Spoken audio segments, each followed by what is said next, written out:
we should at every moment be asking ourselves, how are we contributing? How are we making better conditions for the way people can live? And for me, because I'm an educator, I see education through that lens. 3 out of 4 people in the world, they live in some sort of autocracy. How do you see the importance of education in this to prepare the new generations or the students for this world? Economic power and political power are really the same thing.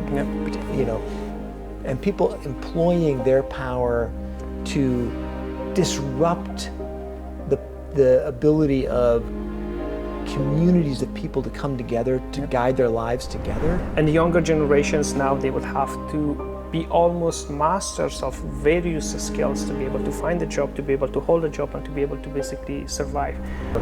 Character and curiosity. Have curiosity, they're interested in learning, right? And they have character, they can work well with others, they care about. At this point, I would like to show you some images. European flag in the US. The trend that we're on right now of defining some people and exclusively in terms of their national or racial identity, where others and their suffering is seen as meaningless or even justified, right? That leads to that kind of outcome. What is one of the things that every leader should practice every day? Last question would be, what is the biggest risk you think the world is not paying attention to?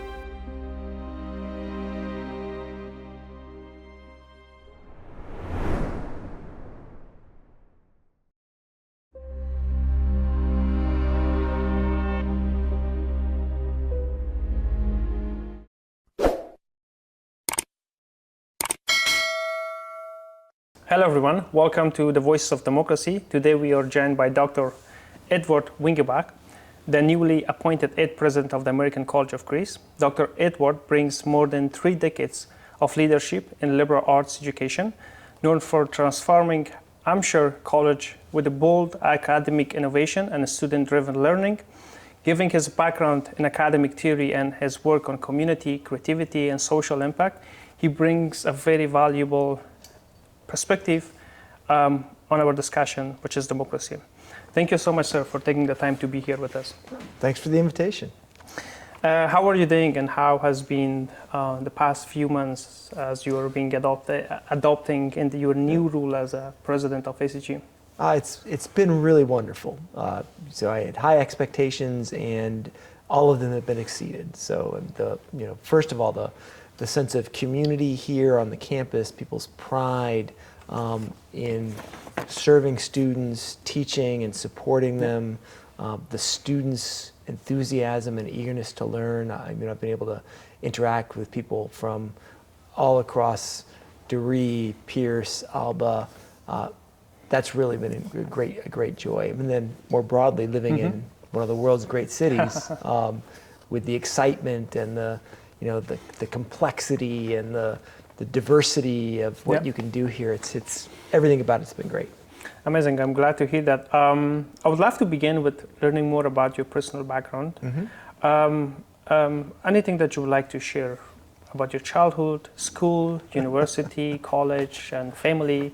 Anything that you would like to share with us and our audience? Sure. Well, I can start with family and work a little bit backwards. So, because my family accompanied me for this and made this possible. So my wife, Susan Rice, she's here living on campus along with us, and doing a lot of work with the community and with the school. My son, who's 16, he's also living here, he's attending the American Community School. So that's been an adventure for him to, leave the country that he's lived in all his life and all of his friends and everything where he was comfortable to come to an entirely new place and have this adventure. And our daughter is a sophomore in college in the United States. Then we have our oldest son is 30, and he's off on his own doing his life with his wife. So that's the family. I grew up in Ohio, in the United States, in a very small, rural. If it was in Greece, we would have called it a village, in Northeast Ohio, and and I went to college at a small college near Chicago, Lake Forest College. So, and it was there that I got this idea in my head that I could be a professor. I hadn't really thought about that, but I get to this place where you could read books and talk to smart people and be in this community of people who want to, think about important things and try to solve the problems of the world. I thought, well, geez, you can actually do this for a career, and that set me off on that path. I got a PhD, and I was very lucky to get a job in political philosophy because it's a kind of a lottery ticket when you get a PhD in the humanities and the social sciences, and so I was very lucky. A lot of very talented people I went to school with who never got that opportunity, and over time I started doing more work institutionally, taking responsibility for curriculum and committees, and eventually people asked me to take leadership roles, and one thing led to another, and soon I was the president of a college, and now I'm here. Amazing, amazing. I have had the chance to hear about your vision about the college, about ACG. You highlighted very important things about your vision about the college and how looking forward. But you emphasized two other important things that I would like to kind of focus on that, which was one was community building, which you focus on how importance of the college to have a more partnership with Greek companies, civic organizations, and different communities. And at the same time, you highlighted about democracy building through education or through the importance of education. Before we dive into these two subjects in depth, I would like to understand where these values come from to you. How was there any particular moment in your life that something happened, or you realized something that you felt these values and these are important things? Right. Well, I mean, there's probably two ways to think about this. One is, the ethos that I brought to my, choice to become an educator and then an administrator and a leader of colleges. And that ethos, I think, is pretty deeply rooted all the way back to my, childhood and education. And, which is this idea that we have a responsibility to do everything we can to make a more just world, right? And the way I've understood that and the way it's developed is in my scholarship, right? My scholarship, I'm a political scientist. I study democracy and justice, right? So how do we make a more equitable world, a more inclusive world that as individuals, we should at every moment be asking ourselves, how are we contributing? How are we making better conditions for the way people can live? And for me, because I'm an educator, I see education through that lens, right? So the purpose of education primarily is about changing and improving the way we live together as communities and societies. And the mechanism by which you do that, of course, is individual students, right? I mean, students come to a college or a university for their own reasons, because they want to improve their lives, because they want to become, better people, because they want to realize their potential. But as an educator, there's this collective ideal that together we are helping people learn the skills and the values that they'll need to go off and improve their societies in the world. And so I bring that lens to how I understand the mission and purpose of education, which is a nice fit with the American College of Greece, which has a clear commitment to those ideals. Would you like to share also like any personal moment? Because I really believe that whatever we believe as a human, something happens in our personal life, an experience, either a good moment or happy moment or sad moment that transfers. So I would like to, if you could give us a bit of context, if there was something particular for you that put these values in you, and which now you're leading the college with these values. Right. That's a really good question. I don't know if there's a single moment or experience, but I do think about seeing examples of people who live those values, right? And so maybe the one that stands out for me is I went to a Jesuit high school. So I'm not Catholic myself, but that's where I went to a school that was taught by Jesuits.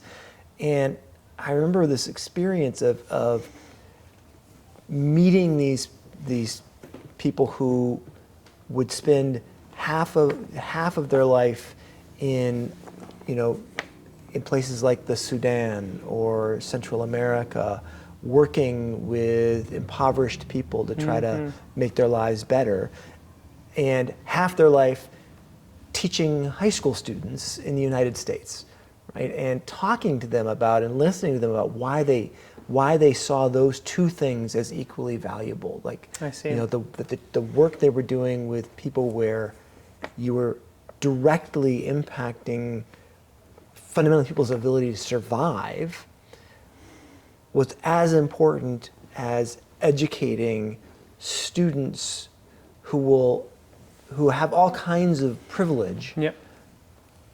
but trying to help them understand how to use that opportunity to improve the world, and seeing people, live that in a really meaningful way. I think that had a big impact on me when I was a teenager, and it sort of guided the way I've thought about those responsibilities.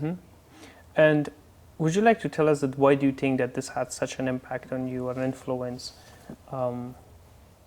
in you seeing these people and interacting with them and seeing that helping a whole different community, perhaps from a different countries, different region and part of the world? And why do you think that this particular experience had like a very powerful and influence on you? Yeah, I think it's partially because there's something impressive about living with integrity, right? And you can see that in lots of different places. That people who guide their path in their life by their values first. Yeah. And when you see that, again, a sort of quiet sense of dignity and integrity and commitment to the good, essentially, right? That's inspiring, and I think if you see that often enough, I think for most people, when you see that kind of action, it inspires you to want to replicate that in your own way. And I think one of the ways that we could make a better world would be if there were more people whose practices were made more visible and celebrated, and they were seen, because so much of the most important work that people do in the world is kind of behind the scenes and invisible. It's the work of service. It's the work that people do without asking for attention, without thanks, right? And I think when people see and observe that and experience that, they should want to participate and replicate it. So that's been my experience. I see. Yes, I absolutely agree with you, because I was in a position of living in the camps and being in a vulnerable situation or positions, and they were actually people that they have had helped me, and of course so many other people. And also even this college itself, supported my scholarship, and it supports many other students, which I guess directly and indirectly is leading to what you said, like supporting other people and being part of that. I would like to discuss a bit about democracy, because that's what you also highlighted, democracy building, to be specific, through educations. Very recently I had the opportunity to participate in the World Forum for the Democracy, organized by the Council of Europe.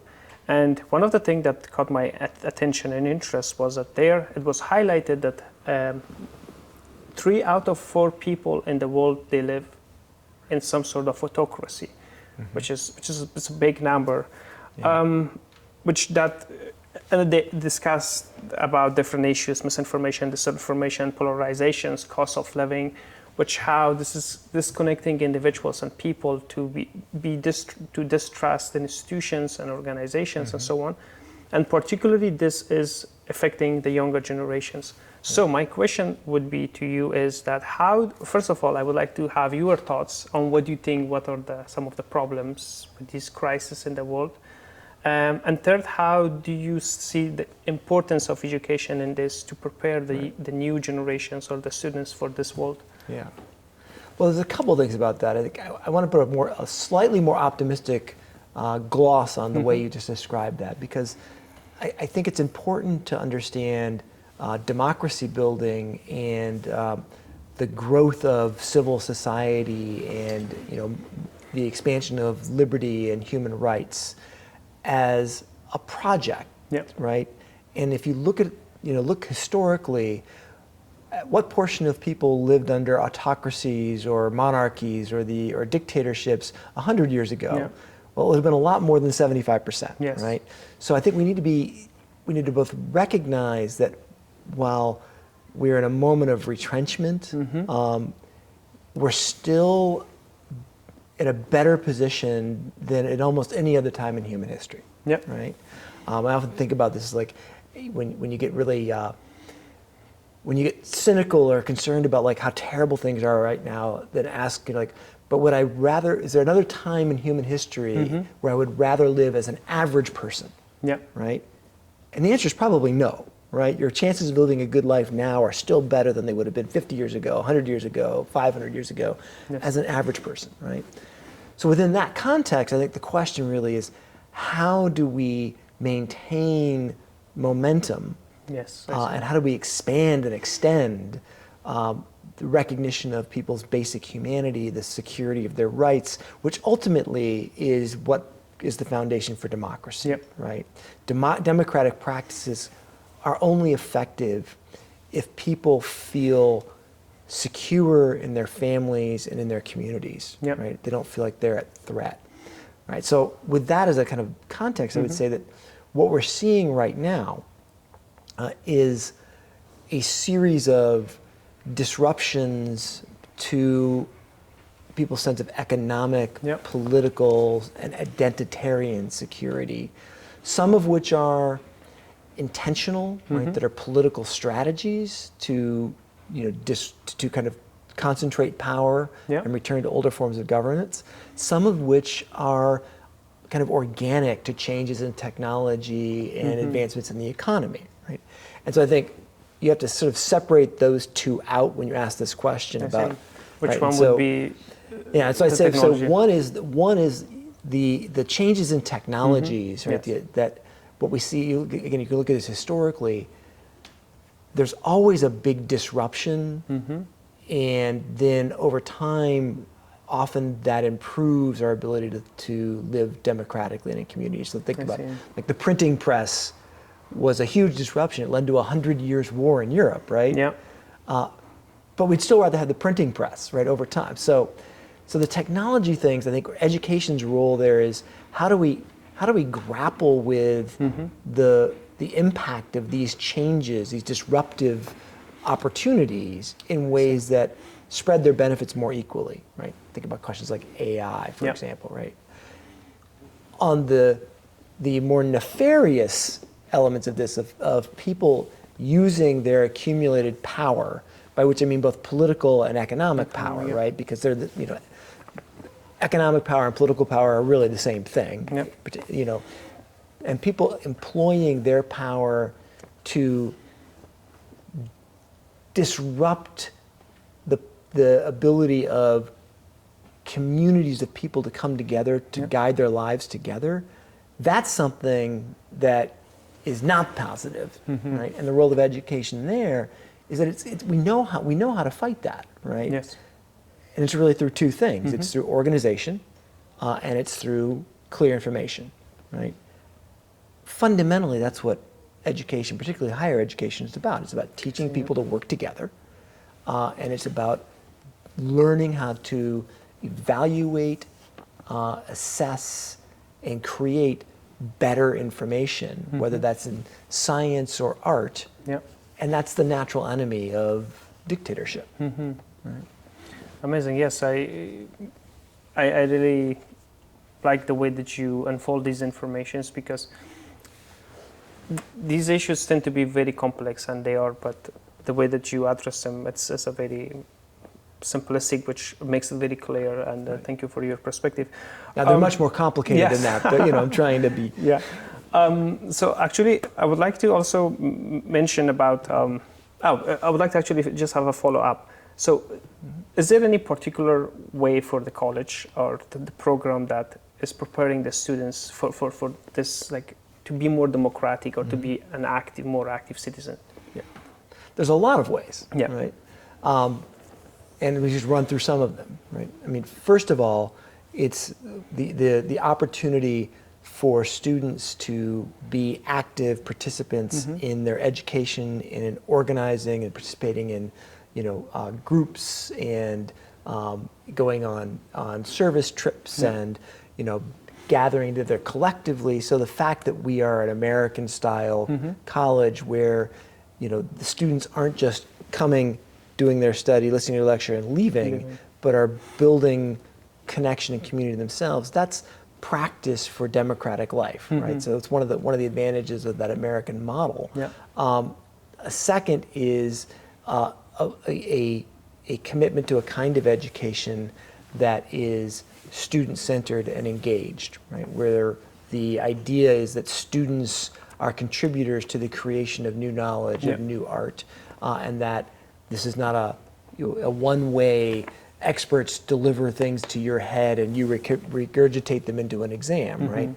The participatory notion of student education that we both pursue, try to develop at Pierce and is central to Reed, that is a kind of training for public life, right? And then a third really important thing that we do here is to give both our students and other people in our community opportunities to engage directly with civil society, right, and with the economy, and with business, and with government. And a good example of that being you know about the demo center, obviously, because you participated there, right? But that idea of creating a space where students and others can work with local governments, with youth to try to understand how one exercises power constructively. Right? These are all things that are essential tools and values to advancing democracy. I see, and they're just inherent in what education does. Thank you. Actually, you mentioned about Demo Center, just to give for the audience a bit of context. Demo Center is Demo Center of the American College of Greece. It's a community-based where it holds different events, organizations, specifically on democracy and community building, helping the younger people to be more active citizens. And I have seen you, Mr. President, being there a few times, participating in different events. I would like to, if you could be a bit more specific on how do you see like communities or places like Demo Center helps, first of all, to help the college to be more engaged with the local community, Greece, and in general sense, let's say, like to help in democracy building. So there's two different questions there. Yes. Right? One about the college and the college engaging with Greece and the region, really. So there's a fundamental mission of the American College of Greece, right? Is to help the Greek national development, right, expand and grow and continue this, impressive recovery, which is not even a recovery anymore. Now it's just, growth, right? And so as an intellectual and research hub, we have the resources to bring together people from industries and communities and academia, right, to advance that work in ways that they probably can't and wouldn't do on their own. So, the Demo Center is one example of that, where we hold events where you see mayors and community activists and academic experts and people from business and students all hearing and seeing from one another, often oriented around a clear or practical goal. I'll give you another example. Just this morning, we have a gathering just over here in the library of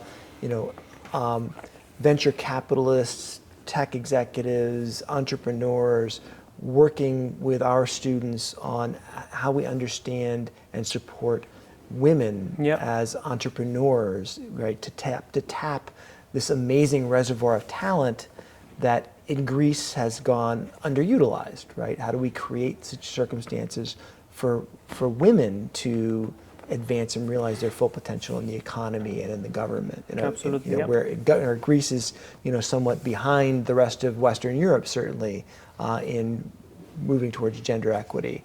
So that's another example. And then a third would be, I don't know if we'll maybe talk about this later, but democracy and activist citizenry really requires that people be comfortable with differences across groups and ways of thinking, right? And so the American College of Greece, as a place where a third of our students are international, right? Yep. And our students come from both the public university system and are enrolled here full time separately, and like this opportunity that people have to encounter difference and then work together in common projects. That is the kind of skill that's at the heart of democracy, even in communities that are homogenous, right? Yeah, thank you for your perspective. Actually, as you mentioned that about the Demos Center, which Mary Cardoros, she's the director of this place, and I closely work with her, and it's amazing to see that how she's been able to bring so many amazing people in different levels of the society, and that they work together towards democracy, supporting, which this leads to, as you mentioned, bringing different diverse perspective, diverse people, which this actually I want to lead this to the next question, which is about the Education United Scholarship Program. Just for the audience, Education United Scholarship Program is a program that gives scholarship for displaced people, mainly refugees and migrants, which I was myself one of the recipients of this program, which it gives me a second chance to be able to build my life after having to flee my country. I would like to have your thoughts on this program, and then how do you see this program, and do you see expanding this program perhaps? Yeah. So this is one of the best things that the American College of Greece does. And I will share that when we were deciding whether or not to take this job, right, and to move across the ocean and ask our children to disrupt their lives, right? It was the fact that the American College of Greece has the Education Unites program that was one of the deciding factors, right? That there are very few colleges or universities in the world that express that commitment to supporting people, commitment to access, commitment to a global value of citizenship and access, and then really do it, right? And an important factor here is that this was a program that was initially created in partnership with the U.S. Embassy, and a lot of the funding came from the U.S. Embassy. And that funding is, as you might expect, disappeared, right? Yeah. But the American College of Greece committed to maintaining and expanding that program, and has been seeking out partners in Greece, in the private sector, foundations and companies, to support this as we're a nonprofit, right? To support this program, so that we can maintain it and hopefully expand it. So I think it's essentially the most important and worthwhile thing that American College of Greece does, and I expect us to maintain that work as a priority. And I know I'll share with you that we've had people who are, again, in the private sector, foundations who are very interested and have been supporting both the current Education United students, there's about 50 students receiving full scholarships, but also have had interest in supporting the expansion of that program, right, so that we can make that available to more students.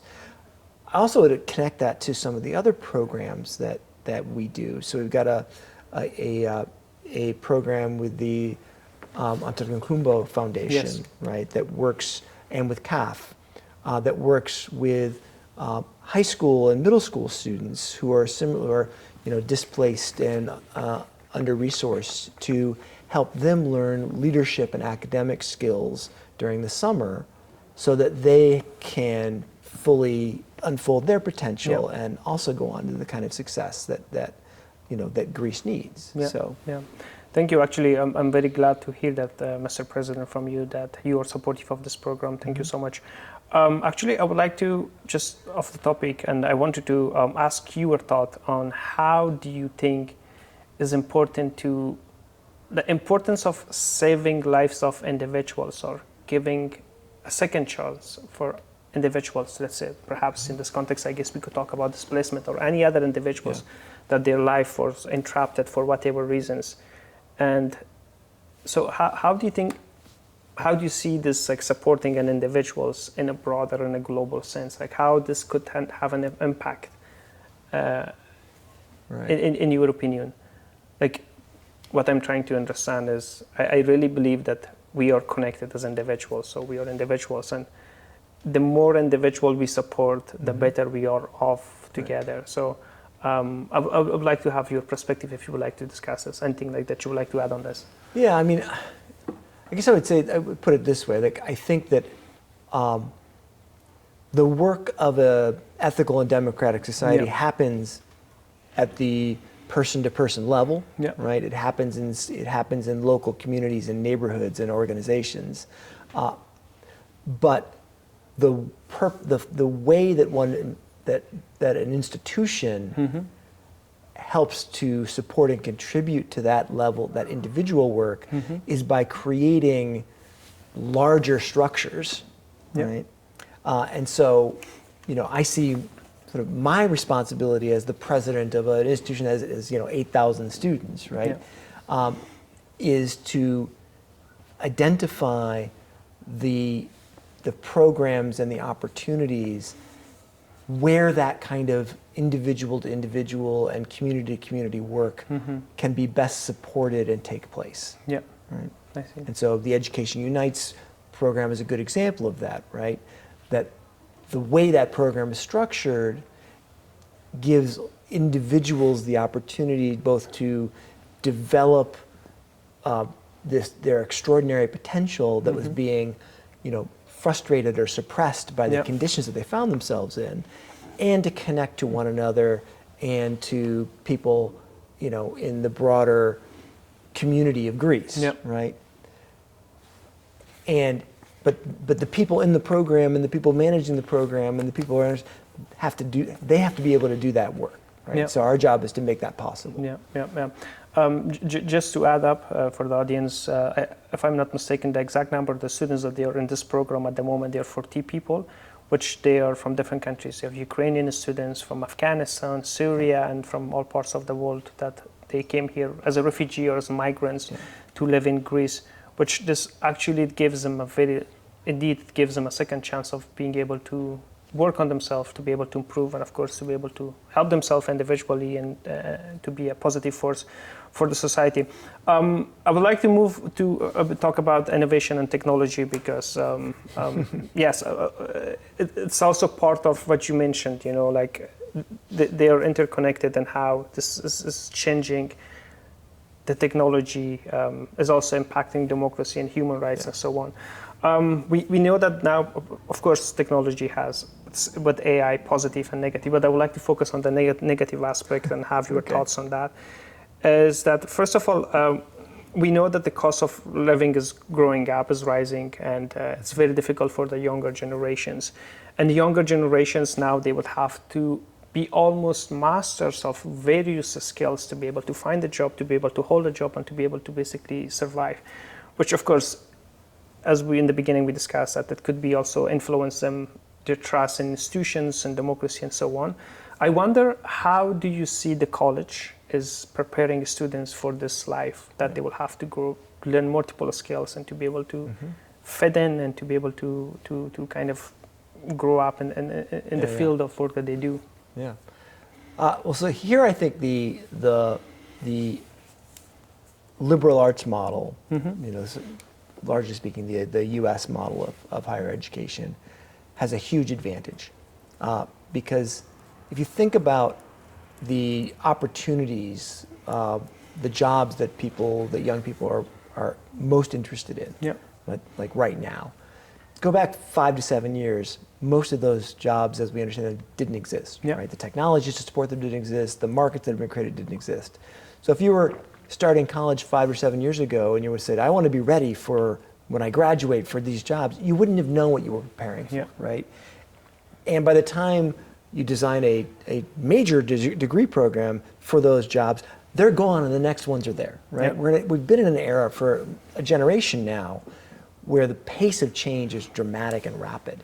And so the best way to prepare for that is to focus on the sort of core skills that a person needs to adapt themselves to dramatic changes in their communities, in the environment, in the workforce. And part of what that means is being able to think deeply and master a subject, any subject, right? That's the skill, to be able to like, I know how to dig into something and grasp it fully, but also I know enough about all of these unrelated areas that I can draw from them with facility and ease to answer a question that hadn't occurred to anybody because the capacity to ask it wasn't there yet, right? And there's no interesting question, no interesting job, no interesting opportunity that emerges that neatly fits into the defined academic disciplines as we understand them, right? So if you think about education as preparing people for this uncertain future and their ability to adapt and engage in it, it's not, the best way to do that is not to say, well, spend 4 years studying one thing, right? It's to spend 4 years studying a variety of things, developing different levels of expertise, and practicing discomfort with moving out of your own area of authority, right? And then you can go off and be successful in the things that we have no idea what's coming. And I'll just give you one example of that. I was talking to a very successful entrepreneur here who came back to Greece recently from the United States, and testing about, what does he look for in employees? And he was very clear. He's like, nobody can teach the skills we need. This is a tech company, some AI and some other things, right? Yes. And he's thinking, nobody can teach the skills we need because the skills we need, they're changing every 3 months. I look for character and curiosity, right? Curiosity and character. Yeah, if I find somebody, and Doree's a good example. If your students have curiosity, they're interested in learning, right? And they have character. They can work well with others. They care about the community they're a part of. They'll work hard, right? Yeah. I can teach them the technology, right? And then they can learn it themselves. This makes it also easier, I guess, for the people or the students or to see, like, you would need to have a character, which I guess is extremely important, and to be curious and try to be open and to learn, I guess. Right. Yeah, and part of what I think he meant by character was not just like, are you a good person, but also, are you able to work through challenges, right? Be persistent and disciplined, so that part of the reason it's valuable to have a college degree is in part that it shows that you can persist, right? It's very hard to finish a degree, particularly if you've got, particularly when if you have to work and you have other distractions, you have family, right? So it's simply finishing the degree itself is evidence that you are able to educate yourself and be productive. So. Yeah, amazing. I would like to also let's maybe talk about a bit of the positive part of the AI, which of course this enables now, especially with the new AI search engine and so on, which makes it easier for the students or for anyone to have access to unlimited information and so on, which has sparked interest in the Gen Z. Based on the research now, 60% of the Gen Z, they prefer to have their own business or to work on their own. Which this means that they have this entrepreneur mindset, or the mindset is shifting, which myself, I'm trying to develop a European social media platform. I wonder if the college will have or is maybe preparing programs to support students or students particularly to help them with their businesses or things that they're developing and to help them in that sense. Yeah, absolutely. I mean, as you know, I think business programs are the largest enrollments at the undergraduate level here, Yes. and much of the focus of those programs are on entrepreneurship, entrepreneurial management. How do you think? How do you understand and take advantage of unanticipated opportunities? Right. So I think it's an ethos of that here. We have institutes and centers that are devoted to supporting and giving people resources to engage in entrepreneurship and business creation. Our Career Center, which is not just the best in Greece, it's the equal of anything in the United States, right?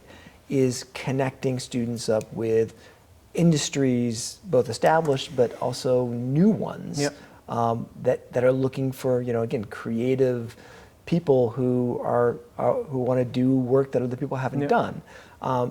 There are opportunities where we are trying to support small businesses. So at Alba we have a center that is entirely devoted to helping mostly family businesses, because over 95% of the businesses in Greece of the GDP comes from small, mostly family businesses with 5 or fewer employees, right?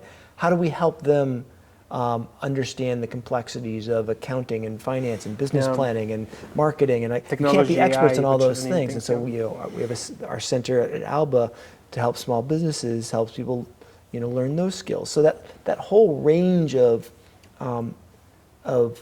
courses and activities and support services is all around giving people that opportunity. And then the other thing I would say is it's kind of, I think, built into the way most students, I think, at least understand their education here.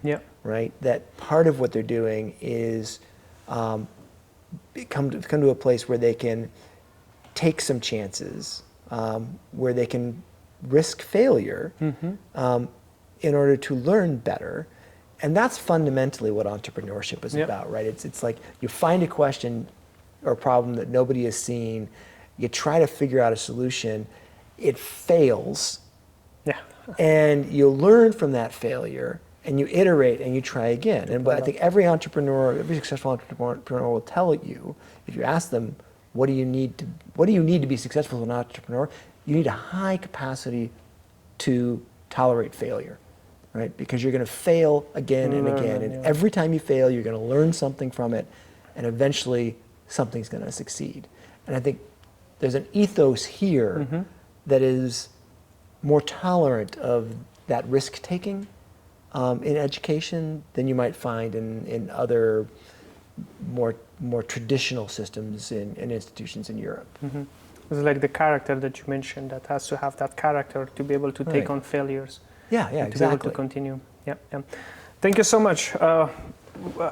I wish we had more time to be able to ask so many other questions, but I would need to move on to the next question. And at this point, I would like to show you some images, and I would love to have your immediate reactions, and you can talk about them. Like a Rorschach test? I mean, you can say anything that you feel like. I guess I would like to start with this one for the audience as well. Oh wow, that's that famous blue marble picture that Okay, so here's my reaction. I don't remember, but I know about this picture and people saying at the time, "Oh, this is going to change the world," right? Because people can see that we're all one, and so it's a nice lesson in how seeing something doesn't actually produce automatically the outcomes. Seeing visually, we're all connected. We're in this little tiny ecosystem. That environment is so fragile. Doesn't motivate people to change. That requires that individual one-to-one kind of conversations that you were describing. That's a very interesting perspective, because I have also had in the previous shows, I have showed this image to other guests, and normally their perspective was like, it shows that we are fragile and we live in this, but this is a very new perspective. So thank you for that. It shows that, but it didn't have that. No one takes it seriously, I believe, maybe.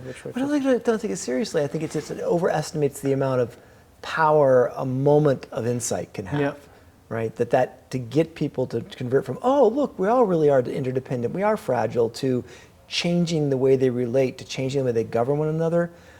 that requires that hard work of organizing, right?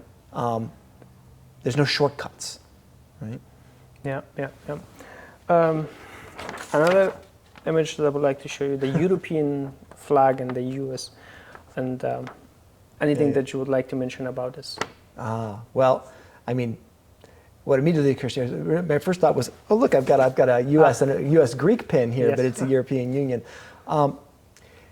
Having just moved from the U.S. to the European Union, I think what it makes me immediately think is, you know, my hope that those of us living in the European Union can hold on to the principled policies that we have developed as a continent that are making it harder for us to compete with the United States and China in particular, because we're trying to build an economy that serves everybody, and does so in an ethical way that respects privacy and access, and I worry about how do we, like, I think of the EU as aspiring to have the most humane way to regulate the economy, and I worry that we sometimes hear that talked about as like a mistake,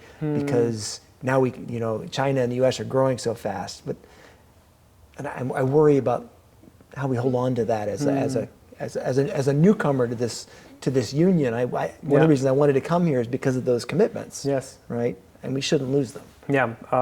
Yes. Actually, this is I guess a growing thing in the European Union that they try to. I guess there's two different forces from my being involved in different events and so on. Is one that they really try to uphold this value of the European Union that has to do with democracy, human rights, rule of law. And the other perspective is like, okay, we can have these, but let's push a bit, like to be stronger in all sort of ways to be able to, especially to compete with China, and perhaps, I guess, with the U.S. at this time, I guess with the new administration and things that's been happening between the two unions. So just to give you a bit of perspective, this is one of the schools that was bombed in Ukraine. And this happened in Afghanistan many times. This happened also in Palestine, in Gaza, and also all parts of the world. But I want to have your thoughts on this. Yeah, and in the Sudan, and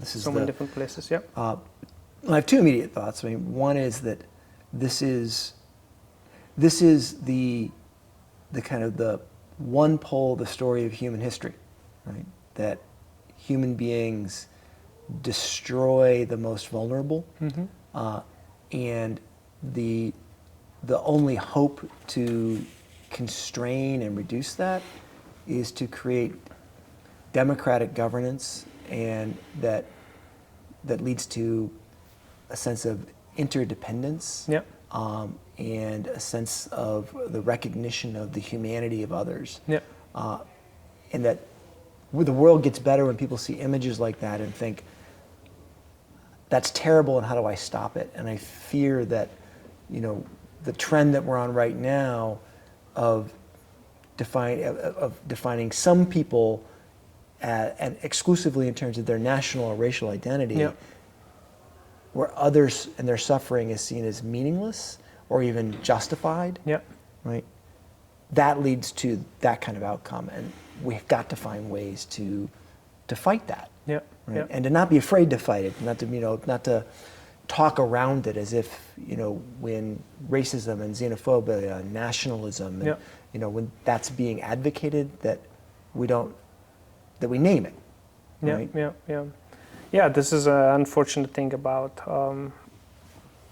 let's say, again, on one hand, humans being human, like they have this great interaction between, but at the same time, there's this very dark side which destroys lives, kills people, and displaces people, and that's very devastating. And we can make it better, or we can make it worse. I mean, it's probably never going to go away. But right now, lots of leaders are making it worse by employing the worst kinds of, nationalist and fascist rhetoric. And that rhetoric is always followed by the destruction of the most vulnerable. Yeah, yeah. And so those of us who don't want to see that, which I think is the majority of people, you have to be willing to stand up and say no, right? Yeah, yeah, absolutely. AI and human, Yeah. anything that you would like to share or say about this? It's like Michelangelo, as you know, that's a version of the Michelangelo of God and Adam. So Yes. now is the AI now Adam there, or is the AI going to replace God? Actually, my first reaction was, oh, what a cliched image, you know? Yeah. Like this, I think that doesn't. This way, I'm gonna say this kind of metaphor of thinking about AI as this kind of godlike or new replacement for humanity, I think is not particularly helpful. Mm-hmm. Right? I think we need to approach AI as a powerful but manageable technology that if we are able to act collectively with good social policies, we can harness it for more good than bad. Yep.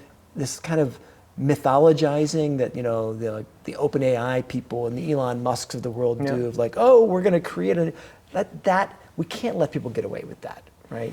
This is not it's the way that people who want to monopolize technologies for their own value always say, well, this is this new thing. It can't be constrained. It can't be controlled. It's a new, you just have to let us make all the money and give up all of your autonomy to us. It's not a God. We can control it. We can channel it. We can use it for our ends. But we have to do that together, and that requires democracy and policy and regulation. Yeah, yeah. Which is, I guess, the European Union is kind of moving on this, with the regulation and so on, which I believe it's a very positive step. Nevertheless, I would like to show you this image. This is in Albania. They have a AI minister. So she's basically an AI minister for Albania, and wait a minute, like a human who's the minister for AI, or an no. So AI this is basically generated minister. No. So I am not sure about the complexities behind that. But this person, this is a human being? Female, no, she's basically AI generated, like the way that she looks, and then she's a minister of Albania. So, and what's her portfolio? I have no idea. So it's a very interesting concept, and so I wanted to have. I'll have to find out more about this. I'm actually I'm kind of intrigued by this. Not maybe not in politics. I'm not sure I want AI agents. Agents, it's kind of hard for them to be representative necessarily, although maybe not. Maybe they'd be more representative. But I am interested in this idea of how AI can do human functions in various parts of our economy, our educational system, our politics, in ways that maybe liberate us to do more creative and more rewarding work. And so I'm not, this idea of like AI agents, right? So you can train an AI to go do work that a human being does right now. Yeah. If we do that in a way where the human being who it's replacing then is empowered to do more satisfying and fulfilling things. Right, that we start to realize I think about the promise of AI is sort of like, and I know we're skimming the end here. So it's like there's this great passage in the German ideology of Karl Marx, right, where he talks about when we're able to harness the productive capacity of capitalism to end poverty for all, right, then your life will look. What will your life look like? You will be able to hunt in the morning, philosophize in the afternoon, criticize in the evening, time you can live a full human life because you're not chained to the levers of productivity, right? Yeah. At its best, maybe AI can help us get closer to that model if we don't allow all of its productive benefits to be monopolized by a handful of people. Yeah. Yeah, and that's actually one of the main problems or challenges that's been raised specifically about AI that's been monopolized or it's been controlled by very few people, and which is financial driven and is very, I mean, that they have so much resources and wealth and power and influence that's so crazy. We are almost at the end. I would love to ask you some brief questions, and I would like to have your brief answer. So, what is one of the things that you would like to understand about life? Any truth that you would like to know about life? What would it be?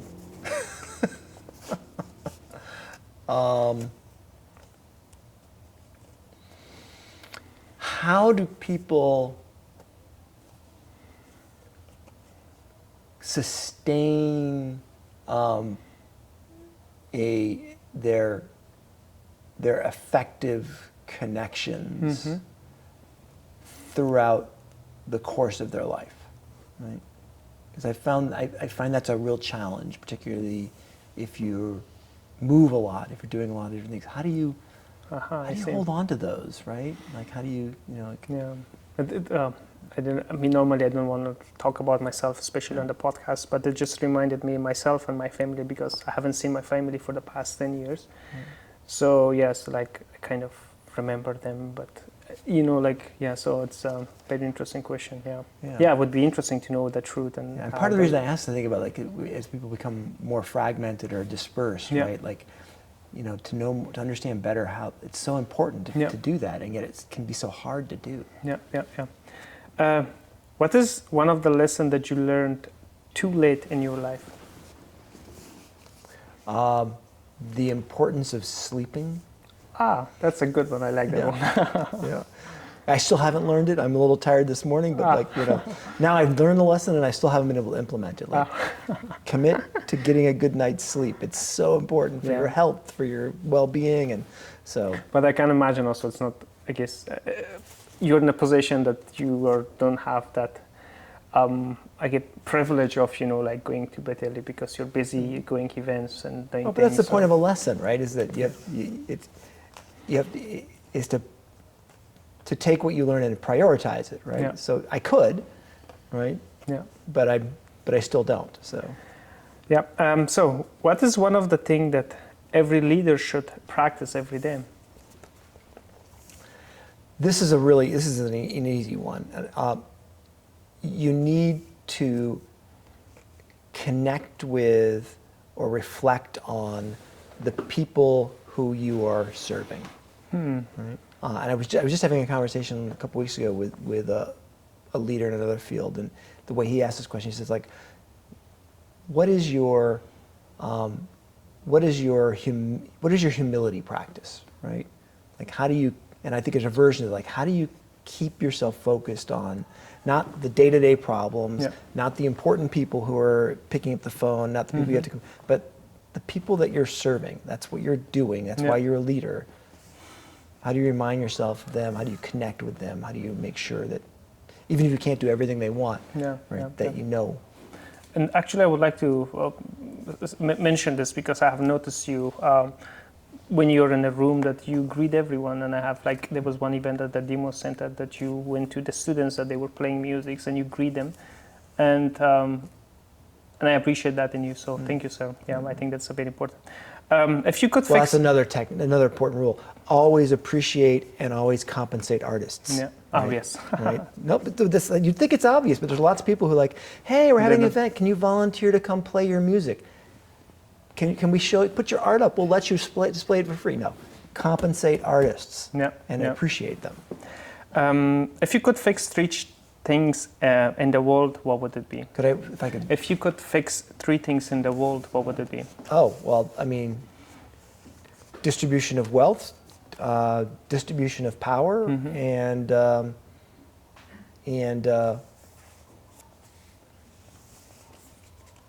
and access to medical care. Yep. Although I guess that would come from the first two. So. Yeah. So the last question would be, what is the biggest risk you think the world is not paying attention to? So not AI. What is the biggest risk the world's not paying attention to?